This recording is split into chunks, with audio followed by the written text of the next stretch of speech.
Fantasy Foresight, the podcast is live. How you doing tonight, Jay? Ben, you know I'm doing great. I'm excited. You're getting to live the RV life. There's only one life to live, and that's it, my friend. We've got some great players to dive into tonight. It's Friday night, guys. I love it. Prime time. Let's go. Sorry, Steve. Hey, how are you doing tonight? All I have to say is I guess I'm just Basement Steve. That's right. Living your best life, though. Basement Come Steve. on. That's right, man. We're glad to have you, though, tonight, Steve. Hopefully you're pumped to talk about some more Cleveland Browns tonight, brother. Uh-oh. Steve. Uh-oh. Basement Steve. Technical frozen. difficulties. As soon as he brings up Basement Steve, he freezes. Jay, text him on the side while I get this episode rolling, if you would, please, brother. Before we dive in tonight, if this is your first time listening, just know that we are speaking in terms of single QB full PPR redraft format by default. All of our ADP data comes from fantasyfootballcalculator.com according to 12-team full PPR settings. And all of our fantasy finishes, when we talk about fantasy points per game and overall fantasy finishes, we are referring to specifically full PPR weeks 1 through 16.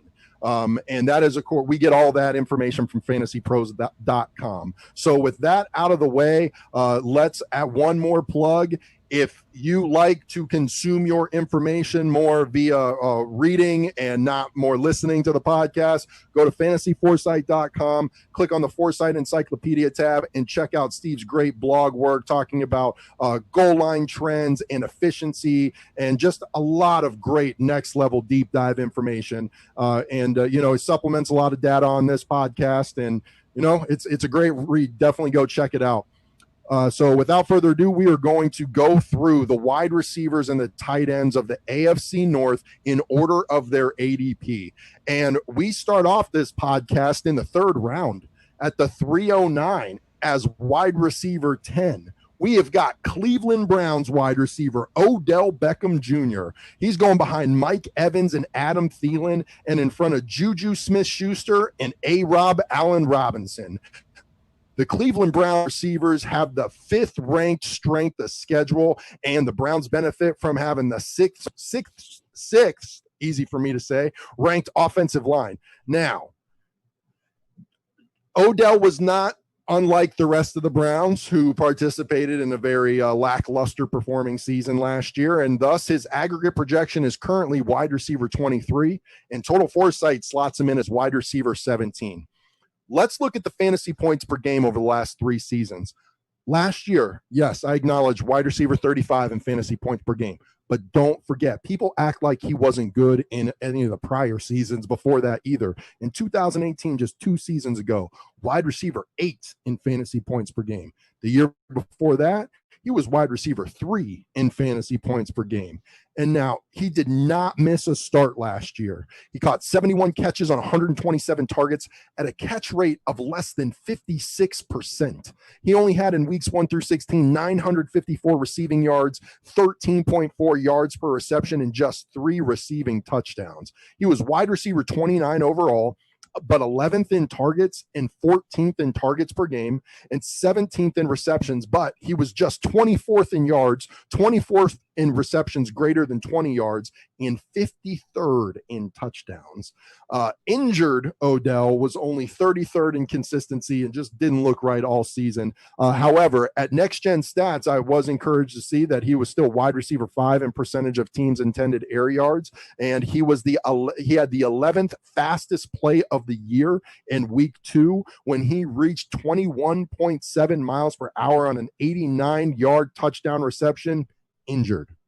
And at playerprofiler.com, he was 2nd in deep targets, 3rd in total target distance, but 1st in drops with 11.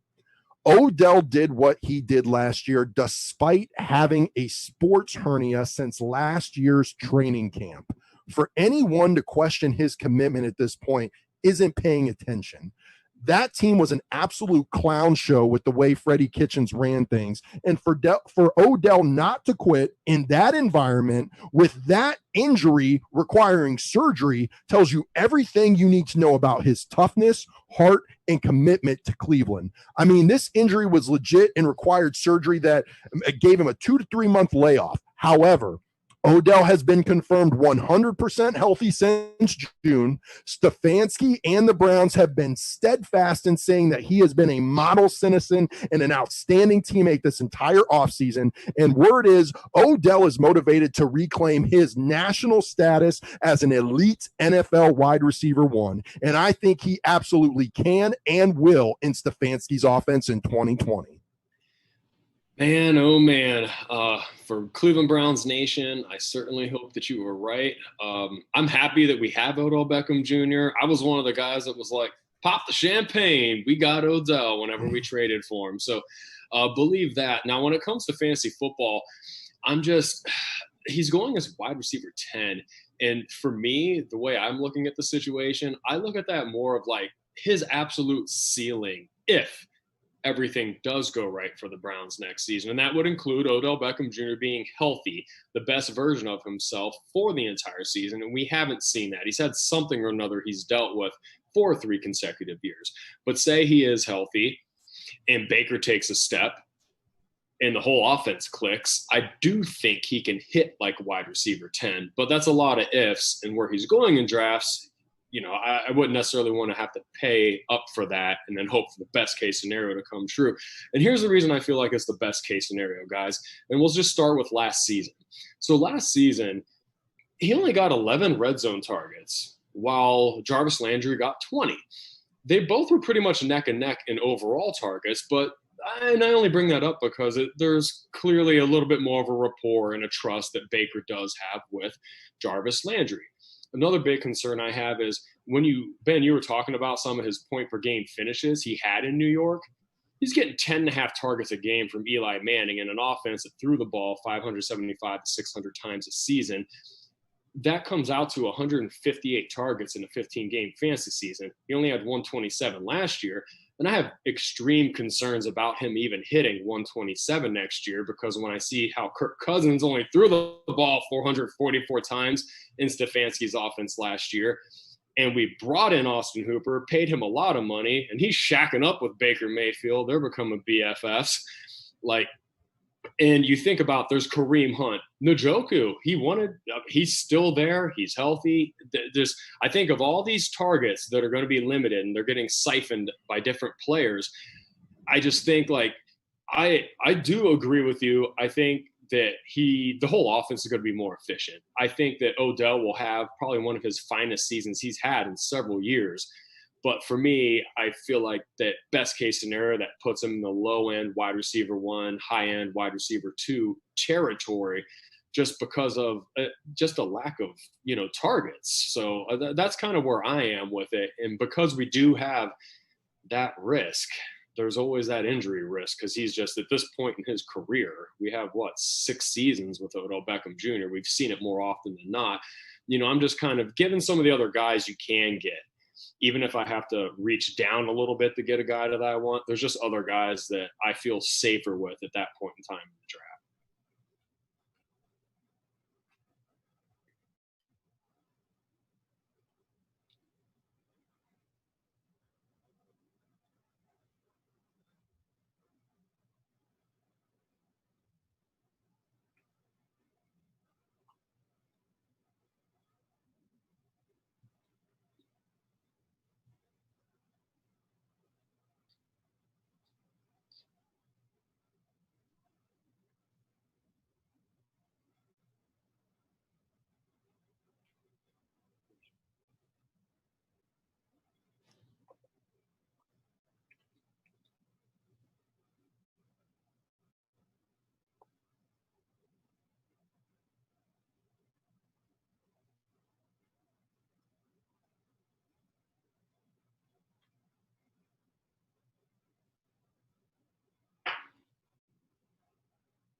Well, I hear what you guys are saying. I agree. He's a risky play, and at that point in your draft, it's really more about like, what do you need? Do you want to take an upside shot like Mike Evans and Odell, or do you want to take more of a volume shot like Adam Thielen, Juju, and A-Rob? Like, I disagree that wide receiver 10 is his ceiling for a couple reasons. Number one, when he had a sports hernia last year, the man was still running almost 22 miles per hour.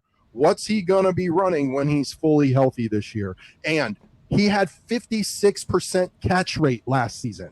That can easily go up to the 70s as far as an increased efficiency and continuity in this offense. And while you guys were talking, I went and pulled up Kirk Cousins' numbers for the last 3 seasons. Last year in a down year, Kirk Cousins, 26 touchdowns, 6 interceptions. 2018, 29 touchdowns, 10 interceptions. 2019 was 26 and 6. 2018 was 29 and 10. And 2017 was 27 and 10. Number one, Baker May, for my money, is way better of a talent than Kirk Cousins.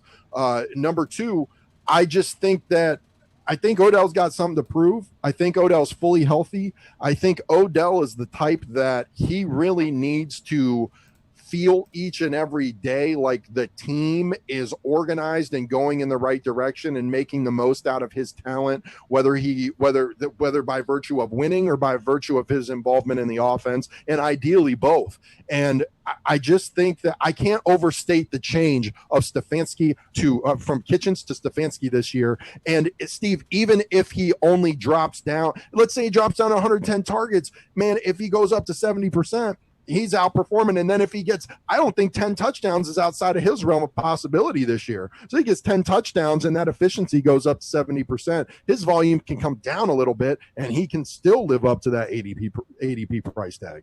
It's just with only 110 to 15 targets, it's going to be not impossible, but extremely difficult to be a top 10 wide receiver. That's what I'm trying to say. Can do it, brother. I want it to happen. Like I always say, look at that. I know you look do. At that man, and I hear what shoulder. You're saying. I know, man. And you know what? And it's all about what you want to do. At this point in the draft, honestly, like I really like A-Rob out of this group. Mike Evans, Adam Thielen, Juju, Odell, like A-Rob, I think is the safest bet for me at that point, even though he's attached to probably the worst offense. But I think Odell and Mike Evans are definitely the high upside, albeit a little bit more risky plays at that point. All right, well, that's interesting you bring that up because the next guy on our list is the guy going right behind Odell Beckham, and that's Juju Smith-Schuster. The darling from 2 seasons ago kind of fell off a little bit last year. Currently, Juju, as we said, is going right behind Odell at WR11 in the end of the 3rd round. The Steelers have the 25th ranked strength of schedule for pass catchers and the 9th ranked offensive line. Currently, Juju's aggregate projection is WR19 overall. Total Foresight has him way behind that at WR30. Now, let's go over the last 3 seasons. In 2017, Juju was WR26 in points per game. 2018, his breakout season, he finished WR9 overall in points per game. And then in 2019, last season, fell off in that just terrible season for the Steelers, and he finished WR55 in points per game. Now, last year he did miss 4 games. He finished with 40 catches on 64 targets for 546 yards and 3 touchdowns. His overall ranking, not points per game, just overall total fantasy points, clocked him in at WR62. And his most alarming stat from last year is that he was just 50th in targets per game. And injured Juju was only 45th in consistency. Now, some more concerning information about Juju. According to playerprofiler.com, he's currently ranked 16th in injury probability and 31st in fragility rating. Now look, I know predicting injuries is a difficult game, but those are just things to take into account when you're gauging risk versus price. He's going back to the slot though, and Big Ben is supposedly healthy and right, but that is far from a certainty. Plus, we highlighted Juju's legit injury risk, and the Athletics' Ed Bouchette has been consistent since March that he does not expect Pittsburgh to re-sign Juju after this season. But forget all that for 1 second. Just look at the other 4 wide receivers going around him that we discussed. Adam Thielen, Odell Beckham Jr., Allen Robinson, and now DJ Moore. Yeah, man. I mean, A-Rob, DJ Moore, and at that point, like, you could try to wait on Robert Woods, but I'd go ahead and just reach and grab him there. But kind of similar to how I feel about Odell Beckham Jr. is a little bit how I feel about Juju. Like, there's certainly some risk, and I feel like with Pittsburgh, actually, there's probably even more question marks when it comes to the offense. Especially when it comes to the guy who has to throw the ball and throw it with volume in order for Juju to be successful, being healthy. And so, guys, like I mentioned it Wednesday, we can almost just pitch the Pittsburgh Steelers like red zone numbers in the garbage from 2019 because the whole offense, it's not going to resemble anything we're going to see in 2020. So similar to what I've done with some of the other guys, I went ahead and took a look at 2018 because I figured that's most applicable to what's upcoming this season. Now, cannot state this enough, Antonio Brown was a sensational fantasy superstar for the Steelers in 2018, and as we know, he's not there. He's not even in the league. So take all this with a little bit of a grain of salt, knowing that AB is not there drawing away coverages. Now, we know that Juju is going back to the slot, and that's where he was at primarily in 2018. But in 2018, he actually was second in the entire NFL in red zone targets, had 26 of those, 10 goal line targets. And that's important to bring up because, well, obviously there's a lot of volume there, but Big Ben looked to him in the most important part of the field. Now, I don't know how much of that we can attribute to AB being there and drawing away coverages, or just that Juju can actually get like really nice separation out of the slot. That's a question we were supposed to get answered in 2019 that I guess hopefully will get answered in 2020 if all things shake out correctly. So I can see some of the allure to where, you know, the upside for Juju's, it could be there. But like I said, just getting into talking about him, there's a lot of, like James Conner, it's like, well, if this is good and this is right and this falls right, then we'll get this. And I'm just not the person who in the third round is in the mood to reach on that kind of a guy. But that's just me, and I'm curious to hear what you guys say, Benny. Yeah, I mean, 10.4 targets a game in 2018 for Juju, compared to a much lower number of targets per game last season. But like most things with their statistics, like Steve said, you can just throw them out. And he and Odell, Juju and Odell are similar to me this season in that they both have a lot of question marks.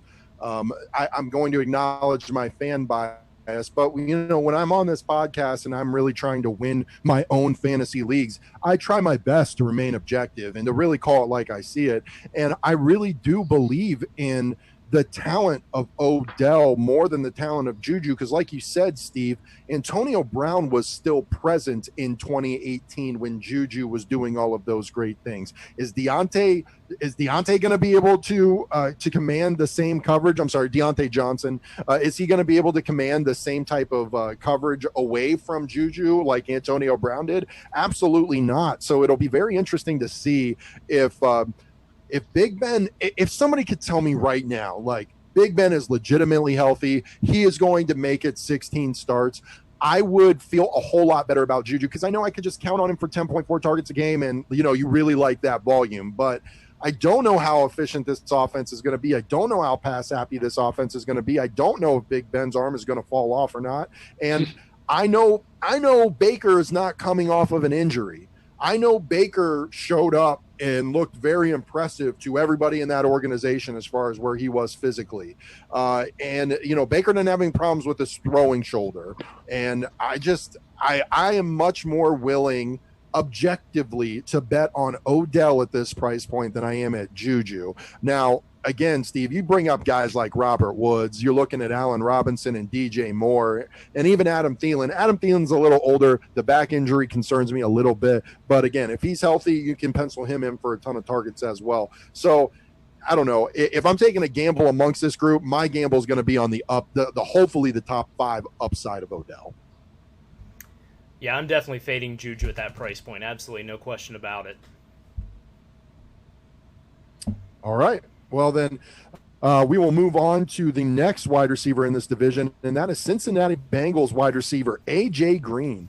Currently going as Tisk. Everybody out there, the fact that AJ Green is the next draft. Just go ahead. Nope. Fine. Go ahead. What are you mad about? I'll that he's save not it. going high enough, or that he's going too high? I'm just saying that I'm upset Just that. tell me. Just answer that question, please. I'm upset that he's the next drafted wide receiver out of this division. So 602, wide receiver 27, still too high for you for AJ Green. No, it's fine.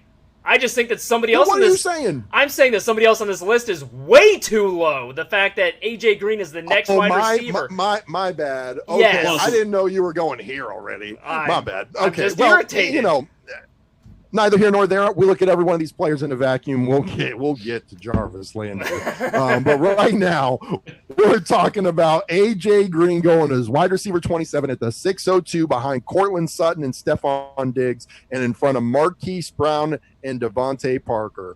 The Bengals wide receivers have the 21st ranked strength of schedule and the second worst ranked offensive line. The aggregate projection and total foresight both like him better than his price tag. Aggregate projected wide receiver 24 and total foresight likes him as wide receiver 21. Obviously, last season he did not play, but in 2017 he was wide receiver 12 in fantasy points per game.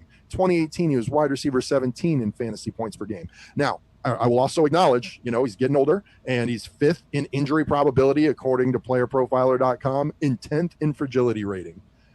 But however, I would like to walk you through his career fantasy points per game every year, dating back to 2011. Rookie year, wide receiver 17 in fantasy points per game. Then wide receiver 3, wide receiver 5, wide receiver 16, wide receiver 12, wide receiver 5, wide receiver 12, and wide receiver 17. He has never finished as worse than wide receiver 17 in fantasy points per game, and he's fully healthy for the first time in years. At the 602, he's a guy who can legitimately help you win your league in 2020, and that offense, and that with that terrible defense, and Joe Burrow as the best quarterback he's had by far since Carson Palmer. I acknowledge his injury risk, but that's more than baked into his bargain ADP price tag. It's a new day and a crazy year in 2020. Thus, it makes perfect sense that I'm all in on AJ Green at wide receiver 27 this season. Yeah, it's kind of crazy it's staying that low, at least up until this time, especially now that we're starting to see the videos out there on Twitter where you're seeing Burrow connect with AJ Green. AJ Green looks good, guys. And obviously he hasn't been able to stay healthy in quite a decent amount of time. But what I talked about Wednesday night when I talked about Joe Burrow is this team had a terrible offensive line, terrible quarterbacks that they were playing with between Andy Dalton and Ryan Finley. They didn't have AJ Green. T. Higgins wasn't a member of the team then. And they still found a way to throw the ball 63.3% of their offensive plays, which was 5th in the NFL, guys, and they had the 5th most red zone attempts. So to me, that's like Zach Taylor is going to throw the football, and he's going to do it a lot. So I just look at it like if AJ Green's healthy on the field, and he's got Joe Burrow. Call me crazy, but if you were to tell me, you're like, Steve, you're either going to get 8 to 10 games out of AJ Green. I'd probably still consider taking him in the 6th round, because I don't see him being worse than, like you said, Ben, like WR17 is like the worst production he's had when he's on the field. I think in this offense with this volume, with Joe Burrow and the other weapons that force the defensive secondary and other pieces to not focus on AJ Green, I just think that he would absolutely eat. And I'd take that for 8 to 10 weeks if I could get it at his price tag, because I just think that'll amount to a lot of points than what I usually get out of a guy in the 6th round anyway. So I know it's not as fun when we all agree, but I'm with you guys. The fact that AJ Green, look, and I've been a critic of AJ Green when he's been on the field because of his durability issues, and Ben has too, I know that. But that's when he was going as one of the premier wide receivers in the NFL. Now we're talking about WR27 in the 6th round. It's a whole different ball game. When you can have AJ Green and somebody of his talent and his ability and his elite upside as your potential WR3. If you're somebody who's going to wait on tight ends, wait on quarterback, he is your third wide receiver, and you've already got 3 running backs in the stable. So, I mean, he is one of the biggest values in drafts right now. It's crazy. And you know, I understand the sentiment about Jarvis Landry, and we will circle back to the Jarvis Landry AJ Green comparison in a couple of spots when we get to him. I promise you. Oh, that. Don't make me mad when you just said a couple of spots. God. Hey, you know what? This is a very interesting group of wide receivers, and you got the next one up, man, and he's a good one this season. You mean to segue right into it? Because I really like this case study. You know, we started out with Odell and Juju going back to back in the 3rd round. Now we've got 2 players going back to back in the 6th round. And our next player up is going right behind AJ Green as WR28 at the 604 mark in drafts, and that's Marquise Hollywood Brown. Now, the Ravens wide receivers have the 29th ranked strength of schedule for the position, but they do have the 5th ranked offensive line, which we covered in our last episode. Marquise Brown's aggregate projection is WR33. Total Foresight has him ranked as WR55. Before you say that's preposterous, let me tell you why. Now, while he is a dynamic speedster, he's in an offense that does not pass the ball nearly as much. Last year, when he made a name for himself and everybody loved him, he was WR49 in points per game. Not overall, points per game. He missed 2 games. He finished with 44 total catches on 69 targets. And he did rack up 569 yards, which is a great efficiency with those targets. And he did get in the end zone 7 times. Okay. Now he was WR44 overall, 11th in touchdowns. 11th in touchdowns per reception, and he was 26th in top 6 percentage. He was a bit of a boomer bust player, and he obviously can get to the end zone. He's an electric, exciting guy. But, you know, if you do the math, in 14 fantasy games, he had 69 targets. You know, it's not a lot of opportunities for a guy to break it and take it to the house. Now, fortunately, he did that with great efficiency last year, but can he carry that over year? All right, let me get into some more stats for you. From playerprofiler.com, he was 21st in production premium, 6th in QB rating when targeted, 8th in fantasy points per route, 13th in red zone receptions, but 8th in fragility rating. Now, let's talk about that a little bit. Last week, per Jamison Hensley via rotoworld.com, Marquise Brown gained 23 pounds this offseason and is up to 180 pounds after playing at 157 as a rookie. You know what?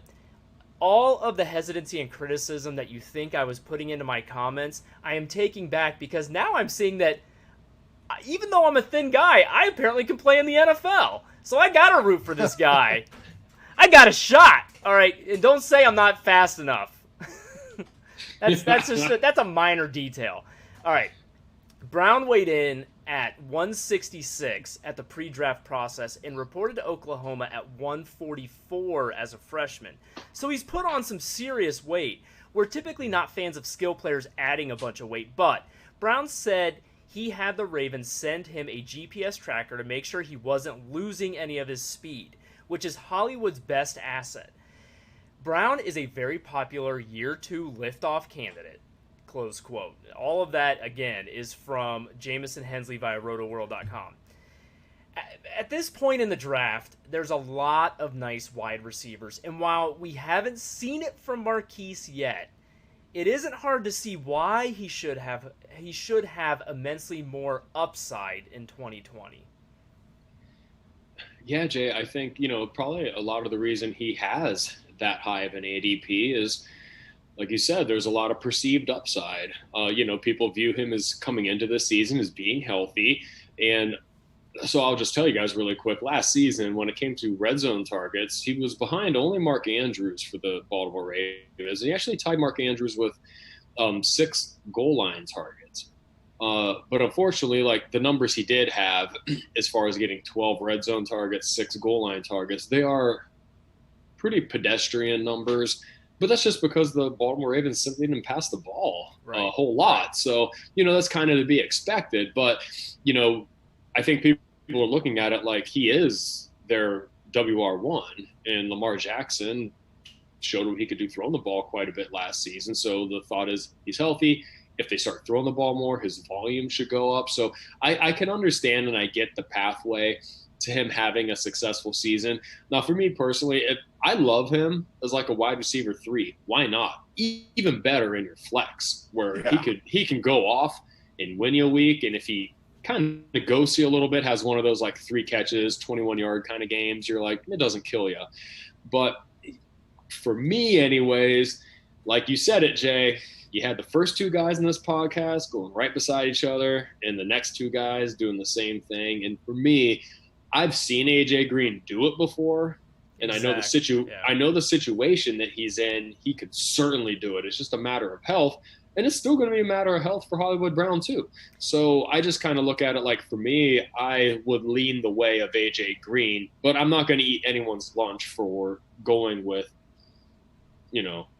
Benny, Brown. I'm with you, Steve. And Ben, I'm interested to hear your take because, he's going around Stephon Diggs, A.J. Green, Devontae Parker, and Julian Edelman. And I can tell you right now, while I'm a Diggs guy, I'm fading him a little this year. But that's baked into his price point. And the other 3 guys I am definitely taking just because I like their situations better. I like their passing offenses better. I like their guaranteed volume better. Well, Marquise Brown had his injury prior to last year and kind of was dealing with it all year. The reason that he was so light is because he obviously couldn't do much while he was hurt. And I just think that for him to go from 157 as a rookie to 180 without losing any speed, he's all of a sudden going to be able to physically hold his own like twice as much as he was able to do last year. I think we all agree that the passing volume for the Ravens is going to go up this year. And, he only had 69 targets last year. This guy could go up to like 115, 120. Like, his targets could almost double. And so let's compare him to every guy in this tier. Stephon Diggs. I like Marquise Brown's upside and situation more than I like Stephon Diggs this year. I am not a big believer in the passer of Josh Allen yet. We will see what he is fantasy-wise without 10 rushing touchdowns this season. The Bills Mafia is going to come after us. Oh, come on over. We got a couple of people. And AJ Green, I like you. I've seen AJ Green. I'm definitely taking AJ Green over Marquise Brown. Devontae Parker, I love Devontae Parker. The one thing that concerns me is Tua. I don't know what we've got in Tua Tagovailoa in the NFL. I have no clue, and that scares me. If I could be guaranteed getting 16 games of Fitzmagic, I might like Devontae Parker over all of them, just because he doesn't have the injury risks that literally every other guy in this tier has. So I just feel like Marquise is an excellent sneaky upside play. And I think in most leagues, I think unless you're playing in a really savvy league, he's not going as wide receiver 28. I think he's going to go like 4 or 5 wide receivers below that. And if he starts drifting a little bit, all of a sudden he's got league winning upside in the 7th or 8th round. Yep. All right, let's do it. All right, everyone listening, get your popcorn ready. That's right. Next up, Cleveland Browns wide receiver Jarvis Juice Landry, currently going as wide receiver 33 at the back of the I can't even hear this. 708. Jay's about to pull what's the cornerback's name out there? Ramsey. Jay's about to pull a Ramsey and just rip out his pods and just walk off set. Smack the mic down. Jarvis Landry is currently going. That's right. He's currently going behind Brandon Cooks, behind Michael Gallup, and in front of Will Fuller and Tyler Boyd. Like we've talked about with the Browns, very strong 5th-ranked wide receiver strength of schedule, very strong 6th-ranked offensive line. And guess what? Jarvis Landry's aggregate projected to be wide receiver 25, and Total Foresight likes him as wide receiver 23. And that's compared to a wide receiver 33 price tag. And let's look at Jarvis Landry's points per game in each of the last 3 years. 2017 wide receiver 10, 2018 wide receiver 27, and 2019 wide receiver 21. His floor in the last 3 years in fantasy points per game is 6 spots better than his current price tag. He has never missed a start in his entire career. And he had 81 receptions off 132 targets. Again, an awful 61.4% catch rate. Still almost 1,100 receiving yards, 13.5 yards per reception, and 5 receiving touchdowns. Guys, Jarvis Landry was wide receiver 14 overall last year. He was 12th in receptions, 9th in targets, 11th in yards, 7th in receptions greater than 20 yards, 7th in top 6 percentage. Jarvis Landry, 7th in top 6 percentage, 21st in wide receiver 3 percentage. So the ceiling is there, and so is the floor. 16th in consistency, 10th in consistency from weeks 10 to 16, and 15th in Foresight consistency. And at playerprofiler.com, this man was 7th in yards after the catch, and like Steve said, he was 7th in red zone receptions, according to that site as well. Landry had hip surgery in February, and yet just passed a physical on August 8th to be removed from the PUP list. This man's toughness, drive, and work ethic are second to none, and he is the unquestioned leader of this Browns team. He has never missed a game in his career, and he's not going to start now. His catch rate was 70% in Miami. And I truly believe Stefanski can help Landry and Baker get him back there in 2020. And if 70% was his catch rate last year, then Jarvis could have done what he did on 17 fewer targets, and that's to finish as wide receiver 14. Even with 32 fewer targets, he'll still return an immense value at wide receiver 33. Go ahead and bless him, Juice. Woo! Oh, Benny Siegel on fire. Yeah, man. So I already kind of alluded to it when I talked about Odell Beckham Jr., right? Like, some of my concern with OBJ is that, like, I kind of personally, from what I have seen of Jarvis Landry as a Cleveland Brown and Odell Beckham Jr. as a Cleveland Brown, and I know that OBJ was injured, but man, Jarvis has been the juice for this wide receiver core. And there were times last season, guys, when as a Browns fan, I was frustrated because I watched these like choreographed special plays just to get Odell Beckham Jr. involved. And I'm like, can you get the ball to the man who's actually been able to help produce for this offense? Now, I like the fact that he was third in the NFL in red zone targets. I like the fact that he and Baker Mayfield have the rapport that they have built together and grown together, and it looks like they're going to continue to grow together. And the thing I love the most about Jarvis Landry when it comes to fantasy football is the fact that he's just being disrespected going at the 708 right now in drafts as wide receiver 33. Like, I would not be shocked whatsoever if the way things break this year, how the targets break out, because I'll tell you what, in this offense with Stefanski, there's not going to be, let's make sure we get Odell Beckham Jr. his touches to get him going early. No, it's going to be a very, very well-run offense where it will be get it to the open guy. So, man, oh man, I'll take the guy in the Cleveland Browns offense who is going 4 full rounds later than Odell Beckham Jr., who has the opportunity to once again outproduce him in fantasy football. I wouldn't be shocked by it. Now, I hope they both are WR1s when it's all said and done, believe me, but they will be. Amen. But yeah, at that price tag, guys, and Jay, I kind of already know what you're going to say, but I enjoy hearing it. So bring it home, Jay. Bring it home. I am not somebody who easily gets offended, but I am offended at everybody in the fantasy football community who thinks that Jarvis Landry is WR33 overall. That is just completely ridiculous. I'd say asinine even. Ooh. We've looked at guys going in front of him who have injury risk, who didn't play last season, who finished as WR35 last season, WR49 last season, all going ahead of a guy whose worst finish in his career is WR27 in points per game. He has been a leader in this franchise, I don't get it. You know, Ben went through the numbers. Steve mentioned his red zone. I mean, he's got everything you want in a wide receiver, and he's going as WR33. Now, in Stefanski's got offense. We've seen multiple receivers, even though they tend to favor the run. We've seen multiple receivers finish high end in fantasy. All right, so Landry and Odell can both eat. Will they both finish as WR1s? That I don't know. I fully expect them to be rock solid WR2s. Okay, rock solid. So the fact that he's going as WR33 and he could be your WR3 or flex player is unbelievable. I mean, his floor is so much higher than the guys going around him. Brandon Cooks, Michael Gallup, Will Fuller, Tyler Boyd. I mean, it's just, that's fine. You know what?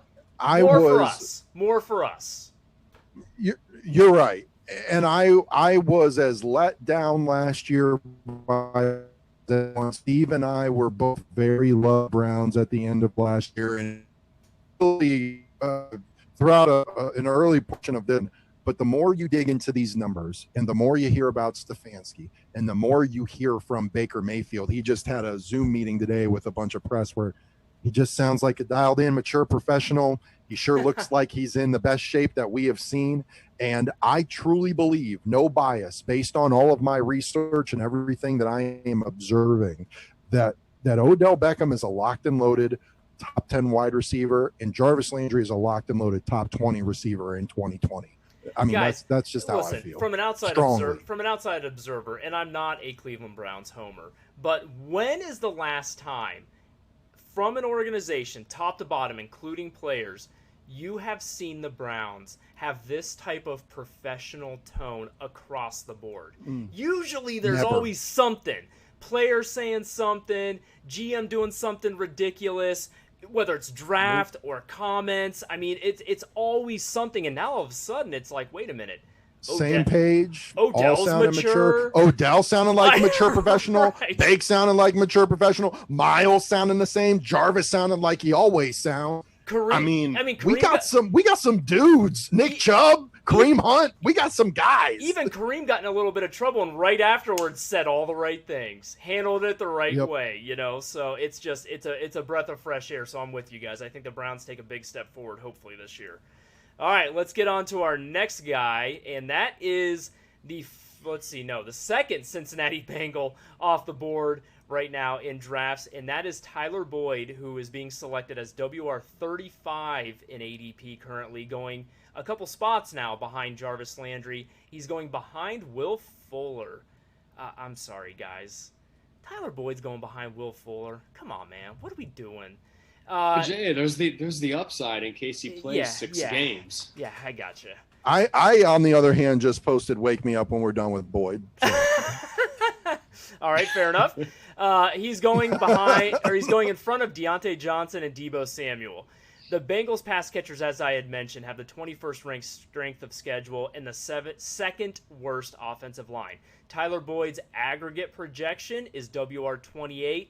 Total Foresight has him ranked as WR37. Again, his price tag, WR35. His fantasy points per game finishes over the last 3 years. In 2017, he finished in as WR111 in points per game. But then in 2018, his breakout season, he finished in as WR19 in points per game. In last season, he was WR26 in points per game with, just like Steve had mentioned it, a slew of quarterback play that really wasn't great. Last season, he did not miss a game. He had 85 catches on 141 targets. We talked about Jarvis Landry's poor catch rate of 61%. Well, Tyler Boyd's catch rate was even worse at 60.3%. He had 987 yards and 5 touchdowns. In points overall, he finished in as WR21 in fantasy, 7th in targets per game, 6th in targets overall, 10th in receptions, 21st in yards, 25th in WR1 percentage, and 21st in WR3 percentage. He was 26th in consistency, 25th in consistency weeks 10 to 16. That's some serious consistency. And 26th in Foresight consistency. According to playerprofiler.com, he was 10th in yards after catch, but 3rd in drops. He was 17th in targets in 2018, and yet just WR19 in fantasy points per game. He was 5th in targets in 2019, and yet only converted that into WR21 overall. And 26 in fantasy points per game. Bottom line is, if you believe AJ Green is back, then Tyler Boyd is losing some targets. However, we do expect the game script and QB play to favor Boyd, so he's not a terrible pick at WR35, but he's not one I'm all that excited about either. But I will say, he has 0 injury history, and if AJ Green goes down, his volume goes right back up. See, guys, with Tyler Boyd, some of the interesting thing about him is his volume. You know, obviously, if AJ Green's not on the field, his volume goes up, but his productivity goes down, and it's kind of like vice versa the other way. But you still kind of end up at the same, like, end game, right? Like, his statistics still kind of end up being in that same range, so it's almost like it doesn't matter one way or the other. I find Boyd as, like, you know, he doesn't excite me here. I think it's a perfectly fine pick. It really depends on your roster construction. I kind of feel like if you're trying to like solidify and get like a solid floor, like a safe guy as your wide receiver 3, then hey, all power to you. You know, one of the interesting things would be is, you know, with Joe Burrow, you know, he'll be in that Justin Jefferson type slot role. And you could see where maybe, especially early on in the year, maybe he'll lean a little bit more on him. But, yeah, outside of that, I mean, I think we, at this point in time, kind of know what Tyler Boyd is as far as an NFL football player and what he is as a fantasy asset. And again, in the 8th round, I mean, I don't know about you guys. I mean, I like him a lot more than, obviously, don't even talk to me about Jarvis Landry, but Will Fuller. We're going to talk about Deontay Johnson here next. And then, you know, Deebo Samuel's coming off a somewhat serious foot injury. So, you know, I get it, but it doesn't excite me. I'm with you. I get it too. Cause on the one hand, if AJ Green comes back, all of a sudden Tyler Boyd seeing a lot easier coverage, you know, but he's not getting anywhere near 141 targets. Now, unlike Jarvis and Odell, where I think their low catch rate has an opportunity to immediately improve, I worry about the catch rate still with Tyler Boyd, because I do feel like he's been somebody propped up by volume, and he's not an exceptionally talented player. And in a COVID off season, I don't know how much time Joe Burrow is going to have to develop chemistry with his guys. So it could take an immense amount of targets for the wide receivers in this offense to really return fantasy value. And while we think there's going to be a lot of targets to go around, like you said, when you look at this tier, Jarvis Landry, obviously, we love the value there. And, you know, you could kind of make arguments similar to Tyler Boyd's situation this year, but Jarvis Landry, the talent, and Tyler Boyd, the talent, are 2 different conversations. Will Fuller, honestly, like, I like him as a dart throw. You know, it's an 8th round pick. And if you tell me that I get 8 Will Fuller games, I don't know. Maybe he's worth an 8th round pick, but like, hopefully I'm not just even looking for this tier of wide receivers to be on my team, because, you know, if Jarvis Landry is gone, I'm just not excited about any of these guys, because I feel like Will Fuller could, you know, be hurt within the first 3 quarters of the first game. So yeah, Tyler Boyd, like, I could see him returning value, but he's not somebody I'm targeting whatsoever. Moving on to the next wide receiver in this division, we have got Pittsburgh Steelers wide receiver Deontay Johnson, currently going as wide receiver 36 at the 803, right behind Will Fuller and Tyler Boyd. It's amazing. Three straight sets of wide receivers on this podcast going like back to back in very different tier points of each other. So I'm sorry, I digress. He's going in front of Deebo Samuels and Marvin Jones. The Steelers have the 25th ranked wide receiver strength of schedule and the 9th ranked offensive line. And the aggregate projection for Deontay Johnson is wide receiver 37, very in line with his price tag of wide receiver 36. And Total Foresight, though, likes him as wide receiver 65. And that's partially because he was only wide receiver 53 in fantasy points per game in 2019. But again, you wonder what that guy could have done with a healthy Ben Roethlisberger versus the awful quarterback play that he suffered as well. He did not miss a game. He had 55 receptions on 85 targets with about a 65% catch rate, 626 yards, 5 touchdowns, 11.4 yards per reception. He was wide receiver 41 overall, 25th in wide receiver 1 percentage, and 36th in Foresight consistency. At playerprofiler.com, you can see that he's 24th in yards after catch and 1st in target separation. That is specifically a wide receiver talent metric. And that guy was 1st in target separation, okay?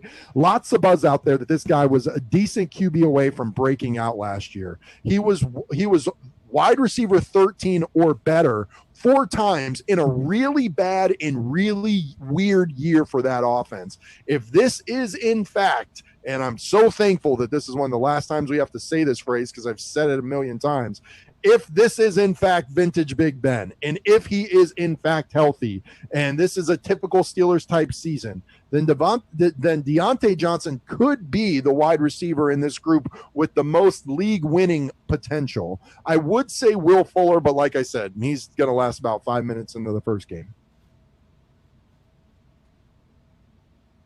Steve, you got it? No, just really quick. For the listeners out there, it doesn't amount to much, but he did lead his stable of wide receivers in red zone targets last season with 7.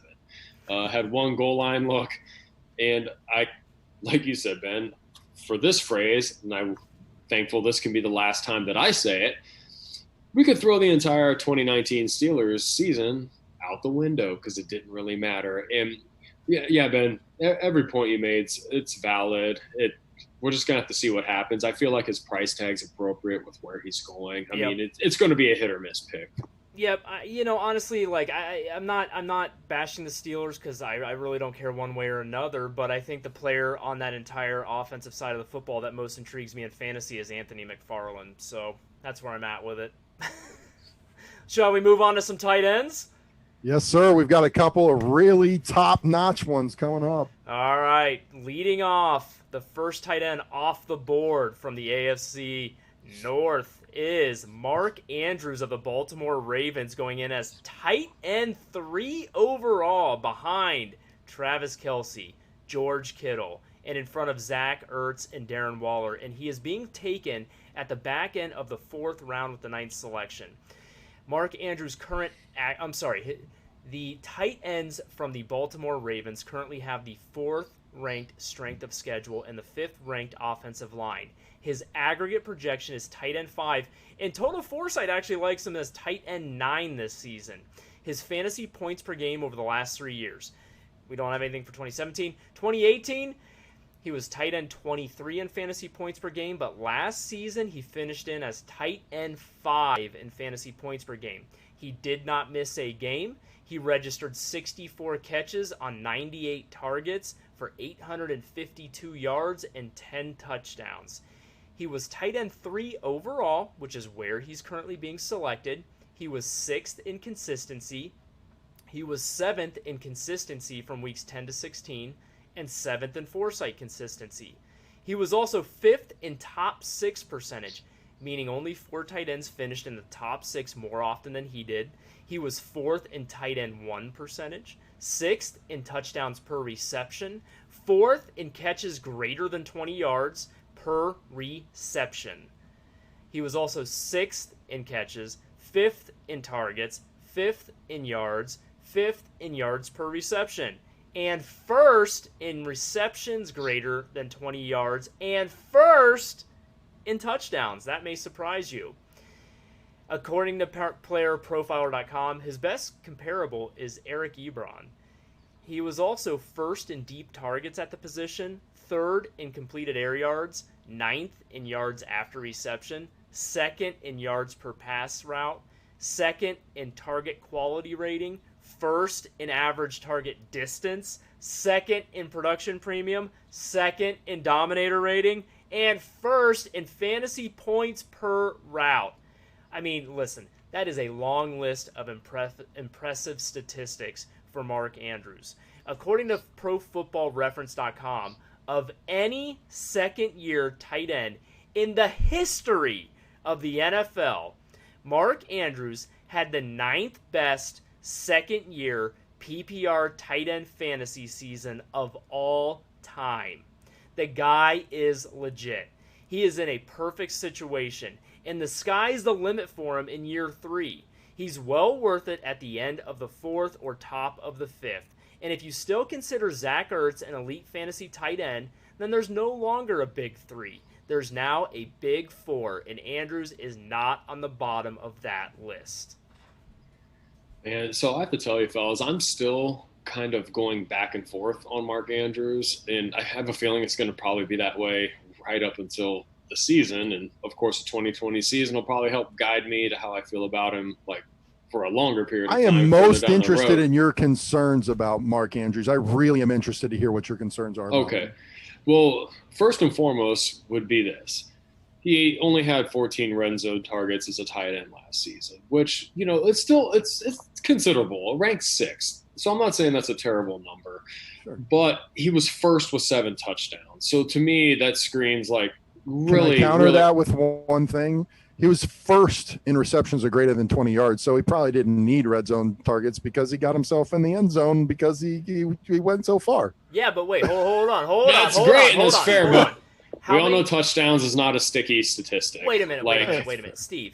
How many? He didn't even hit 100 targets. How many? How many red zone touchdowns did he have? 7. That led tight ends. Okay, and he had 10 total touchdowns.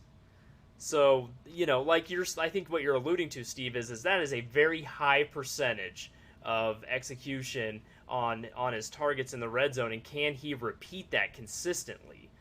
Yeah, and it's not so much that I like where he's going right now in drafts. Like I don't have a problem with. Like I go back and forth on whether I want to make that leap, and some of that is because I don't think Lamar Jackson's going to top 30 touchdowns again. I do think that there are other pieces that will step up in the receiving game and score a little more. And I just don't see Mark Andrews hitting double-digit touchdowns for a tight end is like, unless you're Rob Gronkowski, back-to-back seasons is almost unspeakable. So I just don't see him getting there, which that means passing volume needs to grow. He needs to get more targets. He was highly efficient on the targets he did get, though, so the efficiency has to keep up. And so, like, for me, those are concerns. I'm not saying that they're great concerns. They're just I have not been in on him as much as, Steve, you know, like some other people have been. High five, obviously, the Ravens believe in him. They shipped Hayden Hurst off, a guy they spent a first-round pick on, so they believe in him. Obviously, he had a sensational year last year, so I don't want anyone to take this as I don't think Mark Andrews is awesome. No, I hate the Ravens' passing offense. There you go. It's just the volume. It's just yeah.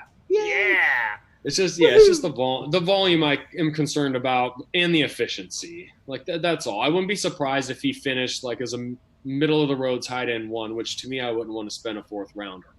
That's all.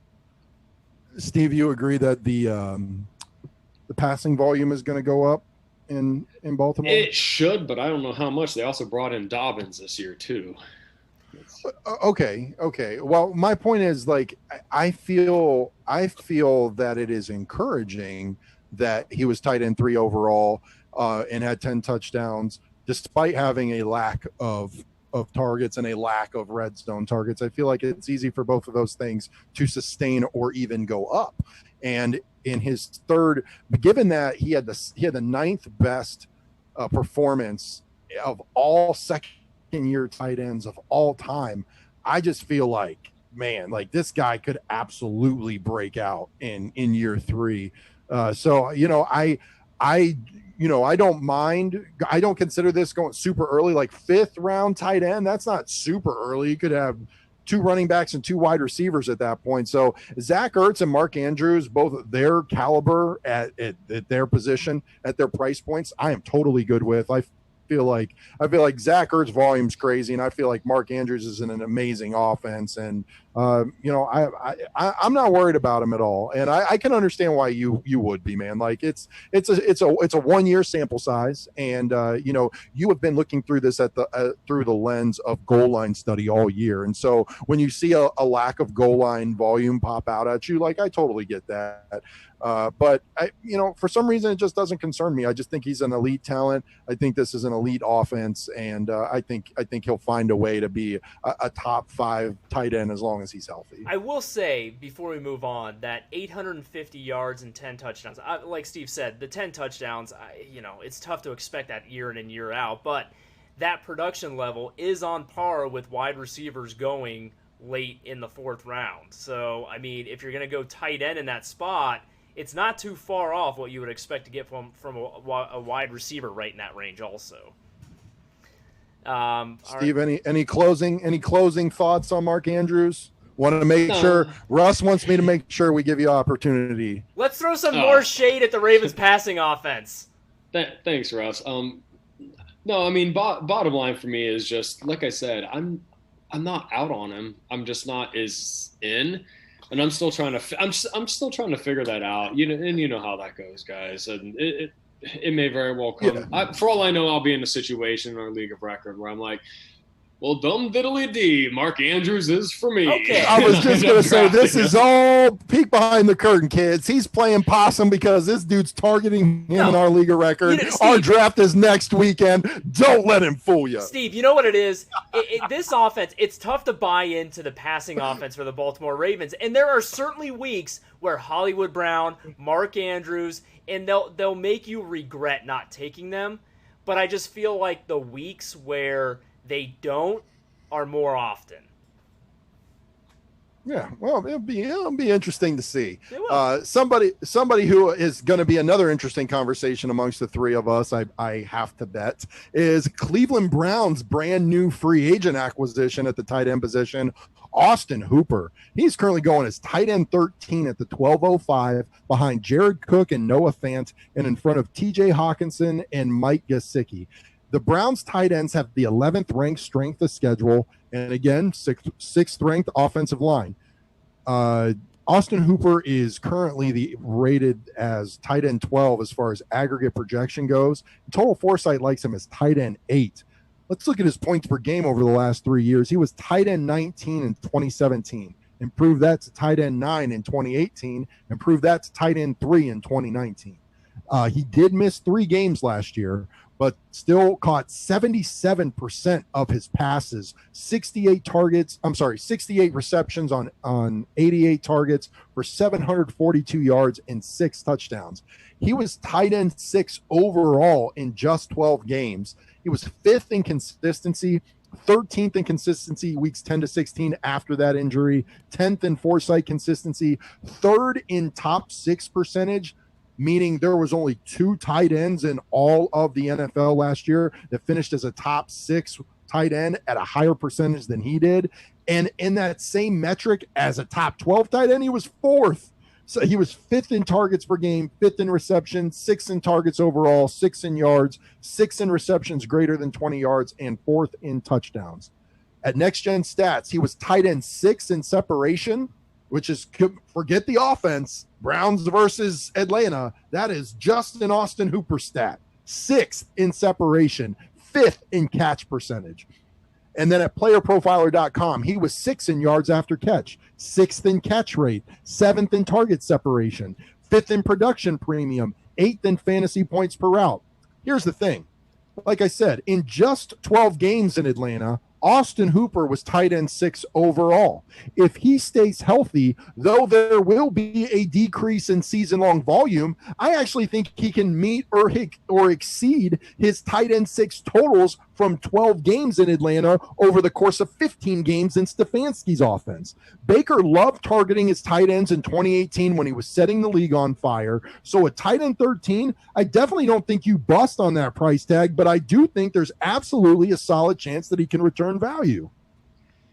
So I think we're pretty much in agreement on this one, Benny. I feel like his price tag, especially given the tight end position, because it's just a disgusting one every single season, that Hooper is somebody who you're not going to feel bad about taking there. And when it comes to his season-long, end of season standings, he's probably going to outproduce that price tag. And of course, if there were to be an OBJ injury or an injury to one of the other prominent pass catchers in that offense, and he gets an uptick in targets, that could be very beneficial because, like you said, Baker, when he has had a healthy, relevant tight end, he will target him. Case in point, in 2018, David Njoku was in Baker's rookie season. He got 88 targets as a tight end. Now, last year he broke his wrist early in the season, and the Browns had the fourth fewest team targets to the tight end, period. They only targeted tight end 69 times, guys, in all of 2019 because there wasn't anybody. Now, you fast forward to this year, they paid Austin Hooper a lot of money. I joked about it earlier, but in all seriousness, he's been spending stints of time where he had gone down to Austin, Texas, stayed with Baker Mayfield. They've worked out together. They're trying to build that rapport. It's one of the reasons Hooper came here. I have to think they're paying him money. They have that going on. They will target the man, especially in the red zone. And so here's what I went and looked at. I was like, hey, how did the 2019 Vikings target tight ends? Because, that's kind of what we're looking at. Yeah. Coming into this season, right? Very comparable offenses when you think about it. I mean, they had multiple running backs they could run the ball with. They had multiple tight ends. They had two kind of top dog wide receivers when healthy on the field at the same time, of course. So they were only in the middle of the road in total targets to the tight end position. So that to me was like a little concerning because I know Njoku's there. And I don't know what role he'll have, but I do know that between Irv Smith and Kyle Rudolph, and Rudolph at this point in his career, they got combined 21 red zone targets out of Kirk Cousins, a very low passing volume. So I just kind of think with Bake's propensity to throw to the tight end, that in this offense, Austin Hooper, like you said, Ben, I would not be shocked at all if things break the right way that he just ends up being like, a tight end 6, tight end 7, and you didn't have to pay up at all to get him. And I think his price is going to probably keep dropping the closer we get to the season. Well, I'll say this. I'm an Austin Hooper guy. His role in this Cleveland offense gives me a little bit. I go back and forth kind of like you, Steve, with Mark Andrews. But, one thing that is always in the back of my mind, and we've discussed it on this podcast tonight, take a look at the catch rates of every player we've talked about tonight. Odell Beckham Jr., 55%. Juju, 62%. AJ Green, not on record. Marquise Brown, 63%. Lando, 61%. Tyler Boyd, 60%. Deontay Johnson, 64%. Then you get into the tight ends. Mark Andrews, 65%. Austin Hooper's catch rate last year, 77%. I mean, that is just incredible efficiency. Like you said, Steve, maybe the opportunities, maybe his volume, his targets aren't as high as other guys going around him at the position, but he maxes out his opportunities.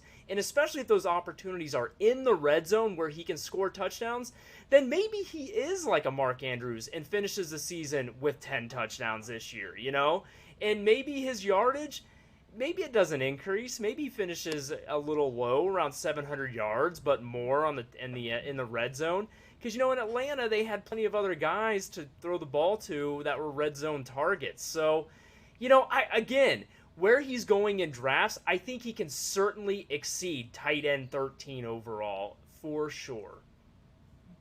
And while you guys were, going over your takes about this, again, Russ prompted me on social media, and I went and looked it up. So in 2018, the tight ends for the Vikings accounted for 14.7% target share in the Minnesota offense. Stefanski calling plays in 2019. The tight ends accounted for 23% of the target share total in Minnesota's offense. So Stefanski clearly showed an uptick in tight end target. Baker has a propensity and a comfortability with throwing to his tight ends. I think Stefanski is a very smart guy that's going to play to his players' strengths. You're going to see a lot of play action with Baker, and I think a lot of tight end targets with Baker. And, I don't know. I feel like at tight end 13, you're not being asked to pay much of a price tag. You're talking about a guy that has improved his fantasy points per game immensely each year. Tight end 19, tight end 9, and tight end 3 in fantasy points per game. I know he's not going to see the targets that he saw, but like Steve said, that's an if too. I mean, that's if everybody else is healthy. If somebody goes down, then all of a sudden, yes, he is going to see a lot of targets. And, he has been spending time at Baker's home in the offseason. He's doing everything he can to develop a rapport with this guy. I don't know. I have a sneaky feeling about Austin Hooper. I think he gets a little bit, he's just being a little bit discarded. All the pass catchers, I think, in the Browns are being a little bit discarded this offseason in drafts when you look at all their ADPs. And I just think Bake is in for a monster season. I'll tell you what, though. Kevin Stefanski, 35 to 40 touchdowns on top of an insane rushing amount of touchdowns. This team is going to be legit. I went and played the schedule game last night. 9-7, baby. Let's go. I will say this. This group of tight ends is spectacular. Jared Cook, Noah Fant, Austin Hooper, Hawk, and then Mike Gesicki. I mean, I'd be happy to go rolling into the season with any one of those guys. In the 12th round, man. Right, exactly. Take your shot, call your shot, and plenty of great options. Plenty of great options late in drafts. All right, is that me? Yep. All right, last player on the roll tonight, and that is Pittsburgh Steelers tight end Eric Ebron. He is going right behind some of the guys I just mentioned, T.J. Hawkinson and Mike Gesicki. Eric is tight end 16 right now in ADP and drafts, going at the end of the 13th round. He's going in front of Blake Jarwin and Juju Smith. Right now, the Steelers tight ends have the 12th ranked strength of schedule. They do have the 9th ranked offensive line, which we had mentioned. Eric Ebron's aggregate projection is tight end 17, which is pretty much in line with his current price tag of tight end 16. Total Foresight has him ranked right in around there at tight end 18. His fantasy points per game finishes over the last 3 seasons. In 2017, he was tight end 13. In 2018, he was tight end 4 in points per game. And last season, he was tight end 18 in points per game. He did miss 4 games. He finished with 31 catches on 52 targets for 375 yards and 3 touchdowns. He did finish as tight end 25 overall in fantasy points. He was 10th in yards per reception, 7th in longest reception. He was 10th in receptions of greater than 20 yards. Obviously some big playability there. He was 7th in touchdowns as well, and 13th in touchdowns per reception. According to playerprofiler.com, his best comparable is Ben Watson. He was actually 3rd in target separation, which is pretty impressive, 11th in fantasy points per route, 10th in production premium, and 9th in deep targets. He only had 2 starts in weeks 7 and 10 in Indy last year. In those starts, he went 9 catches, 126 yards, and 1 touchdown, and averaged 13.8 fantasy points per game in those 2 games. He's still got it. He's still got it athletically. He's still just 26 years old. And prior to last year, he didn't miss a game for 2 straight seasons. So again, if Big Ben is truly back, Eric Ebron should be drafted as a late dart throw, or even better, added as a free agent prior to week 1, because he could be a top waiver ad for week 2. Really, guys, the only thing I have to really add when it comes to Eric Ebron is that Vance McDonald, he led the team in red zone looks and goal line looks, and he's still on the team, and he's the better blocker. I kind of think Ebron's there more as an insurance policy at the position, since I think Vance hasn't been able to stay relatively healthy throughout his career. But again, who knows what the offense is going to look like in 2020. And to your point, the guy was a former, a top 10 pick for the Lions several years back. He's obviously very talented. We've seen him score double-digit touchdowns, very few targets before. So I get it. I think he's going to be a guy that probably there's going to be some weeks where he's like an attractive option in DFS, I have a feeling. Ben, I'm going to be interested to hear what you have to say, only from the standpoint of the guys going around him, T.J. Hawkinson, Mike Gesicki, Blake Jarwin, a guy you're high on, and then there's the interesting Juju Smith. So where does it stack up for you? I think you were very wise in saying that he would be better added as a free agent prior to week 1 because, I like you said, there's tight ends going around him. Thank you for that compliment, by the way. Oh, you are so welcome. Juju Smith is the guy in this group for me. I believe in Bill Belichick. Bill Belichick has been on the record of saying that Juju Smith is one of the most talented tight ends in the league, and I think he steps immediately into that Delaney Walker role. I love Blake Jarwin this year. He is going to be able to pretty much show up and get 100 targets. And Mike Gesicki and TJ Hawkinson are both guys that are coming in to another season that have big expectations to take a step.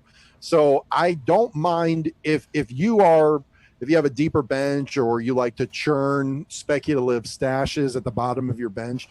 I don't mind, especially if you're not high on your tight end draft option, if you go and stash him prior to week 1 and see if he does get some decent volume. And if he doesn't, just cut him. So I like him a lot more there as a free agent than I do drafting him. But I will say, you mentioned it, Steve, Vance is a much better blocker. Vance was not able to get it done with all his opportunity. Vance has not been able to stay healthy. And just 2 years ago, Eric Ebron was tight end 4 in fantasy points per game, largely because he was an insane red zone target. And I don't see a big-bodied red zone target on that Pittsburgh team. So maybe instead of an insurance policy, they brought him in to be a true red zone target for that offense. And if that's the case, man, then he could return a crazy value. So definitely a fair point. All right, well that wraps it up for the tight ends. Do you want to give a quick disclaimer? Yeah. We have one boring thing and then one really fun thing, and I think you know what I'm talking about. Number one, boring thing. It's noteworthy. Just understand that CJ Uzomah exists, and he plays for the Cincinnati Bengals, and he's going undrafted, obviously, and he has the second-ranked tight end strength of schedule, completely free. So keep him on your radar if you become in need of a streamer tight end, because he's going to the same high value principles apply to him. And he scored 10 or more PPR points 4 times in 2019. So he's boring. He's not fun, but if you need, there are worse options than CJ Uzomah for free if you need them. I do have to throw in there really quick. He did tie for second on the Cincinnati Bengals in red zone targets, fellas, and they did target the tight end position quite abundantly in the red zone. All right, so not as boring as we thought. So now do I think he's a boring player in talent? Absolutely, but just letting you know the volume. Like you said, certainly streamer worthy. Absolutely. Yeah. All right. So now, Russ, I hope you're still listening. Steve, we got a surprise for you. In our league of record, it is the trade deadline tonight. And I am here in Jay's RV. And prior to the podcast, we did a little bit of negotiating. And Jay and I are about to close a trade live on air on this podcast. We are in a single QB 12-team full PPR league where you can trade keepers, keeper spots, draft picks, fab. Like, our league is amazing, and I love it. And it's with 11 of my best buds, and it is such a great time. And, so I already have CMC. I already have Julio, and then I don't have any draft picks for a couple of rounds. Jay's best keeper options are currently Mahomes or maybe Miles Sanders, and then he's got a normal draft draw, but he doesn't pick until the 111. So it's pretty far back. So we have decided, and we're not going to go into all the strategic details of why we think this is a win-win. We'll keep that behind the curtain, but I am going to be trading Julio Jones and a 9th round pick for Miles Sanders and a 6th round pick. Lock it up, baby. As commissioner of the league, we will be sending out a trade announcement. We are swapping keeper players, and a couple of mid to late round picks. So it's good stuff, right man. Right under the deadline, maybe the last. Right under the deadline, making podcast history. Never had a trade on the air. Pretty fun stuff, and it's been a lot of fun talking AFC North with you guys. Yes, and absolutely. in all seriousness, I am expecting. I love the fact that the Browns are so under the radar. Expectations are all gone. Total deflation. Steve, you'll agree with me, around town in Cleveland, this is the most quiet and lackluster excitement we have ever seen heading into a Brown season. Am I correct? No, absolutely. And I too love it that way. And we have the most tangible, legitimate, logical reasons to be excited about it. It's going to be a big year for the Browns. Mark my words. There's a lot of talent on the team. A lot of talent. Most I've seen in my lifetime. Yes, sir. Hey, all right. Just for a little bit of fun, since we had a live trade announcement, I did just put up a poll at Total Foresight on Twitter just to see who you think got the better side. Just go ahead and pick Ben. It's fine. Whatever. Yeah. Well, I won. I got the running back. I got the better draft pick, man, and I'm pairing him with CMC. Miles Sanders is my RB2 now behind CMC. Watch out, Flag. All right. What do we have up next? All right. We will be back with you on Jay. Next weekend, are you traveling? No, you're not, because it's the draft, right? It's the draft, yeah. We are on a normal schedule next week, folks. We will have so next Saturday, we'll have the wide receivers and the tight ends of the NFC North, and we will be back with you on Wednesday night to cover the quarterbacks and the running backs of the NFC North. Can't wait. Oh, I wasn't ready.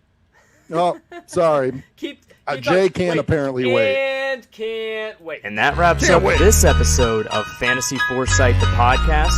We thank you for joining us. Be sure to visit us, as always, at fantasyforesight.com. Use the links at the bottom of the page to find us across social media, including Twitter, Facebook, YouTube, and wherever you pod. We hope you enjoyed the episode, and we'll see you next time. Some might say that they value Julio a little higher, and then the 6th to 9th isn't, that kind of, if that's what helps make the deal get done, that's perfectly fine and acceptable. I'm just annoyed because I was like, ooh, Jay's not going to keep Miles Sanders, and that helps, you guys just diluted the value of my 6th overall pick, because that's... because Jay didn't want to go into the season with Miles Sanders as his RB1, and he knew he could never get Julio at the 11 spot.